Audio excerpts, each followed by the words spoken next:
একটি শান্ত গ্রামের সকাল। সূর্য ওঠার সাথে সাথে দেখা যায় অদ্ভুত এক দৃশ্য। পাখিরা মানুষের মতো কাজ করছে। ছোট্ট চড়ুইটি মাথায় টুপি পরে বাজারে যাচ্ছে, আরেকটি কাক দোকানদারের মতো বসে ফল বিক্রি করছে। পাশেই একজোড়া কবুতর স্কুলের ইউনিফর্ম পরে বই হাতে ক্লাসে যাচ্ছে। হঠাৎ করে একটি টিয়া পাখি শিক্ষক সেজে ব্ল্যাকবোর্ডে লিখতে শুরু করল, আজকের পাঠ পরিশ্রমের মূল্য। সব পাখিরা মন দিয়ে পড়ছে, কেউ দুষ্টুমি করছে না।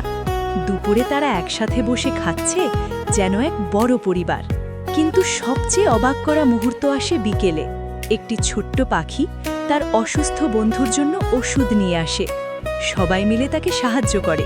তখন বোঝা যায় শুধু কাজ নয়, তাদের মধ্যে আছে ভালোবাসা আর সহানুভূতি।